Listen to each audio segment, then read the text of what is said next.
ஒரு அனுபவம் என்னை ஃபாலோ பண்ணுறவனுக்கு தேவை. அல்லேலூயா.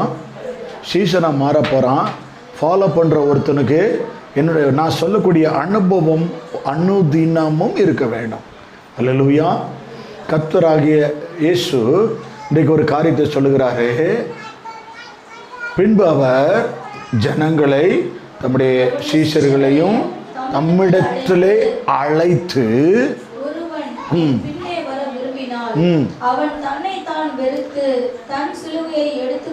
அது நீங்க சிலுவையை எடுக்கிற அனுபவம். இன்னைக்கு ஒரு காரியத்தை கர்த்தர் கொண்டு வராரு. ஆண்டவர் ஒரு விஷயத்தை இன்னைக்கு உங்கள்கிட்ட சொன்னார்னா ஏதோ ஒரு திட்டம் இருக்கு. அல்லேலூயா. புதிய வருடத்தில் ஒரு மாற்றத்தை கொண்டு வருவதற்காக கர்த்தர் கொண்டு போகிறார்.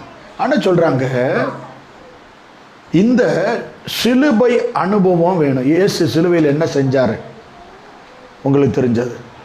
என்ன செஞ்சிருக்கிறாரு?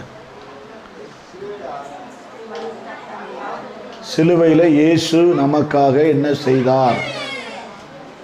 அவர் சிலுவையில் தான் அடிக்கப்பட்டாரு. என்னங்க செஞ்சாரு? மறுபடியும் அவர் சிலுவையில் அடிக்கப்பட்டாருன்றீங்க. பாவத்தை முடிச்சாரு. சாபம் முடிஞ்சிச்சா? வியாதி முடிஞ்சிச்சா? எல்லா நியாய பிரமாணத்தின் சட்ட திட்டங்கள் எல்லாம் முடிவுக்கு வந்துருச்சா?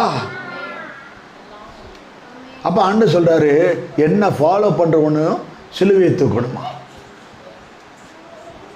ஏதாவது புரியுதா? அல்லேலூயா. இருக்கீங்களா? இயேசு சொல்றாங்க சிலுவையை தூக்கணும்.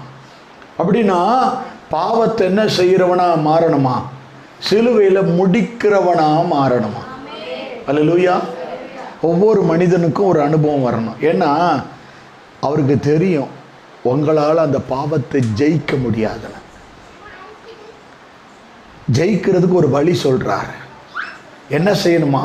ஒருத்தர் என்னை பின்பற்ற விரும்பினால் தன்னை தானே வெறுத்து. அப்படின்னா இந்த காரியம் சந்தோஷம்தான். டிவி பார்க்கறது சந்தோஷம்தான்.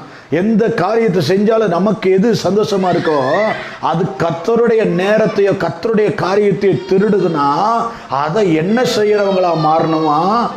சிலுவைக்கு கொண்டு போறவங்களா மாறணுமா? அல்லேலூயா. சிலுவைக்கு கொண்டு போற அனுபவம் ஒவ்வொரு மனிதருக்கும் தேவை. அல்லேலூயா. இயேசு சொல்லுகிறார், சிலுவை எடுத்துக்கொண்டு ஒவ்வொரு நாளும் கலாத்தியர் 5:24 வாசிக்க கேட்போம். உடையவர்கள் தங்கள் மாம்சத்தையும் அதன் ஆசை இச்சைகளையும்